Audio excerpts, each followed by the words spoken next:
Hey everyone, Meldron here. By the title and thumbnail of this video, I'm sure you're probably thinking that this is another piece of content arguing why Fear Ward and Paladin Blessings make Alliance the premier selection for PvE progression, or why Racials make Horde the best for PvP dominance. However, this is not that kind of video. Rather, this video's goal will be to help you decide your classic WoW faction based upon how well they speak to you in a much deeper way. For me, as I'm sure will be true for many of you, it's the non-gameplay aesthetics like character models, lore, and overall faction fantasy that will compel you in choosing who you will ultimately fight for and pledge your allegiance to. As a good Warcraft fan, I watch a lot of Mad Season Show's excellent work. One thing among many that he does well is zoom in on parts of the screen, allowing the viewer to focus on things that they may have never fully appreciated. While watching one of his recent videos, I noticed something that I've definitely tuned into before, perhaps subconsciously, but never really noticed. The banners behind the race selection frames for both the Horde and the Alliance. Their design, shape, and color struck something deep down inside of me, something that I never appreciated before. I raced to my computer and began to write. These little graphics are innocuous at first glance, sitting there providing a backdrop for the icons for each of the 8 races in Classic WoW. But have you ever really spent the time to look at them? The Alliance banner is blue, clearly angular and symmetric, while the Horde banner is red, tattered, and asymmetric. To a new player, this may convey at first a message of good versus evil, ordered versus chaotic. In fact, when I asked my girlfriend, a very new player to Warcraft, why she felt more inclined to the Alliance, to my dismay, I may add, she stated that the Alliance are the good guys. Now, I'm not saying that the banners helped her make that decision. There are other reasons that are at play here as well. The races of the Alliance are clearly Tolkienian in origin, making them more relatable and recognizable. Their character models are more anthropomorphic in design compared to the brutish races of the Horde. Finally, their backgrounds just scream high fantasy. However, what I am arguing is that these banners perfectly embody each of these aspects, perhaps speaking to us on a subconscious level. To more advanced players of the game, we know that each faction cannot be pigeonholed into good versus evil. The reality is much grayer. There are good and evil aspects on each side, each striving to do what they can to survive. However, the aesthetics of each race speak to each of us differently, leading us to make a decision that we are more comfortable with. Let's now take a closer look at each banner using these 3 different factors: color, shape, and symmetry.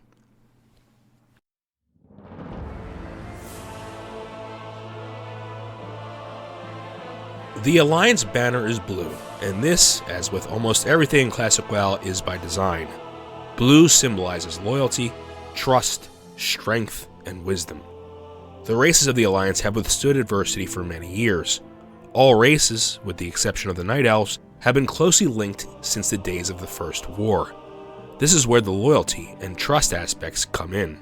They have fought on the same side, spilled blood together, and embraced throughout defeat and victory across generations. The strength of the Alliance commitment can be seen in the Valley of Heroes in Stormwind, with human, dwarf, and high elven heroes guarding the great city's entrance.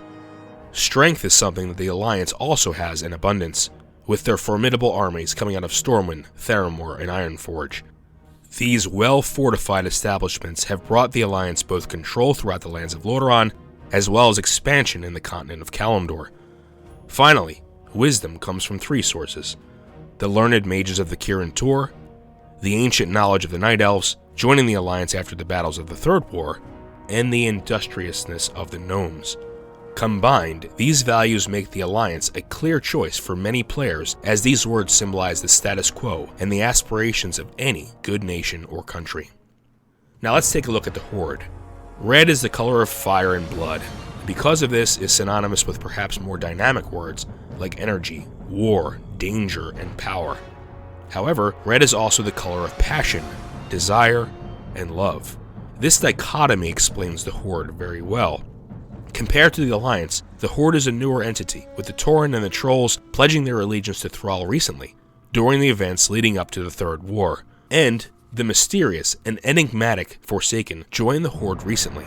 Because of these factors, there is not a clear sense of loyalty and trust within the Horde, especially due to the unclear motivations of the Forsaken of Lordaeron. However, what the Horde does have in abundance is energy and power. The brutish power of the Orcs and Tauren make them formidable combatants in an open battlefield. Also, the deft agility of the Trolls and the knowledge of magic that the Forsaken possess make the Horde feared throughout Azeroth.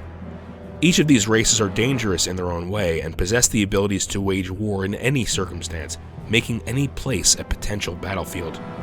However, despite these perhaps brutal aspects, the Horde is also capable of passion and love, especially from the peaceful and introspective Tauren, living in harmony with nature. Also, the Forsaken have a passion to enact vengeance on those who have taken their lives from them, leaving them cursed shadows of their former selves. This all translates to a sense of honor that is palpable when playing as a Horde character.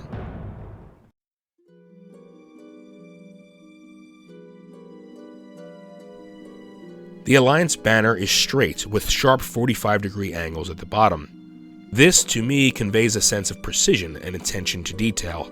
This is clearly seen in the architectures of both Stormwind and Ironforge. The city of Stormwind is planned well with canals, streets, and buildings creating a sense of order. And let's not forget the architectural wonder of Ironforge, built into the heart of the great mountain of Khazmodan. Its vaulted ceilings and expansive open areas make you forget that you're within the stony heart of a mountain. Even Darnassus, which is more sprawling and ununiform, incorporates the surrounding nature, making the city perfectly balanced between natural and modified. Even these modified structures use natural materials like wood and stone to create a fantastic experience. The Alliance banner shape also exudes a sense of protection and safety. The Horde's banner, on the other hand, is straight, but then ends tapered, tattered, and torn with multiple holes in it. These aesthetics, to me, symbolize a lack of uniformity and the embracing of a more chaotic design. Orgrimmar, Thunderbluff, and Undercity are vastly different cities with no commonality between them. Orgrimmar is sparse, with buildings seemingly plotted in random locations. The Orcs incorporated what they saw was fit to their needs and utility, not to decorate. It is brutish and clannish, perfect for the Orcs. However, the Tauren, like the Elves of Darnassus, use natural formations, in this case large mesas, as the foundations of their capital. Tents, teepees, and other basic structures don't convey a sense of permanence, but rather a feeling of harmony. And finally, Undercity is aberrant, dark, and almost spiteful. Being located under the once great city of Lordaeron, Undercity is almost an anti-city, which may be atrocious to many, but is a perfect home to the neither alive nor dead Forsaken. The tears and holes of the Horde banner perhaps are a perfect reflection of the Horde life, and the motley combination of the races that pledge allegiance to the banner itself.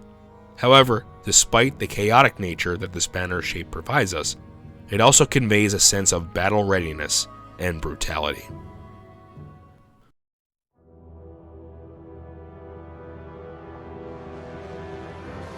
The Alliance banner is perfectly symmetrical. Again, this is by design. The power of each race feels equal in the Alliance. Sure, Stormwind or Ironforge may seem like the capital city to many, but in my eyes, they are equally important. Even the deep-run tram runs between them, symbolizing the connectedness and trust between the humans and the Bronzebeards. Symmetry also exudes feelings of balance in each race's overall goals. The humans, night elves, dwarfs, and the gnomes all want to protect their lands, their people, and Azeroth as a whole from anything that may destroy them. They are stalwart protectors of the realms and will stop at nothing to ensure the continuation of their races. They work together to achieve these common goals. Order, structure, equality, and freedom are all values that the Alliance races hold dear. The Horde banner is not symmetrical. Order gives way to chaos regularly within the Horde. Power struggles are apparent within the Horde from time to time. Thrall is called Warchief not just out of respect because of his superiority as a leader. Orgrimmar is clearly the capital of Horde life, and orcs, in my opinion, are the face of the Horde. The Tauren and the Trolls are a welcome addition to the Horde ranks, providing excellent warriors, healers, and magic wielders. But the orcs are used to fighting alone, backed up against the wall, in strange and unwelcoming circumstances. However, the most disruptive aspect to Horde power equality comes from Lady Sylvanas. Her agendas are mostly unknown to the rest of the Horde. Due to this, the Forsaken seem to have a faction all their own, which makes for one of the most unique leveling experiences in all of Classic WoW. However, despite this chaotic nature that asymmetry seems to symbolize, it also lends to the unexpected. As a Horde player all of my life, what I can say is perhaps the most common experience while playing as a Horde race is the camaraderie I feel. Because the Horde has a lot to prove, and because they struggle to find their places in an unforgiving world, we all feel like misfits. And that unexpected commonality, despite our core differences, is where the Horde finds their strength. In closing, when it really comes down to it, it's not racials or spells for the majority of us that leads us to choose our faction. Rather, it's how each faction speaks to us and relates to our inner emotions and perceptions of the world around us. Some of us value the status quo, order, commitment, and courage, while some of us value abnormality, chaos, brotherhood, and honor. It all comes down to our experiences and relationships we have in the real world. What faction speaks the clearest to you? That's the question you should ask yourself if you are unsure on what faction to pick. Play the faction and the race that you want to play. Thanks for watching, everyone, and I'll see you in Classic Azeroth. Hey everyone, this was a ton of fun to make. Please let me know in the comments section what faction you aim to choose in Classic WoW. If you liked this video, please leave a like below. If you enjoy this type of content or are interested in other types of videos we make here at DefCamp and Melderon TV, don't forget to subscribe and stay tuned for more DefTalk interviews with WoW content creators and enthusiasts, Classic WoW guides, Melderon's Classic WoW vlogs, Y Classic, and Classic WoW Tales. Also, join us on Discord to be part of the DefCamp and Melderon TV community, and follow us on Twitter for video updates and more.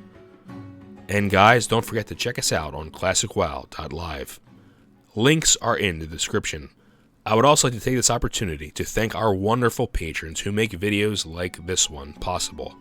If you want to help us make better content by supporting us directly, consider becoming a patron. There are a number of rewards that you may be interested in. A link to the Patreon page is available in the description and will also be available at the end of this video as a clickable link. Thanks for watching. This is Melderon, signing off. Keep on key binding and grinding, baby. Oh yeah.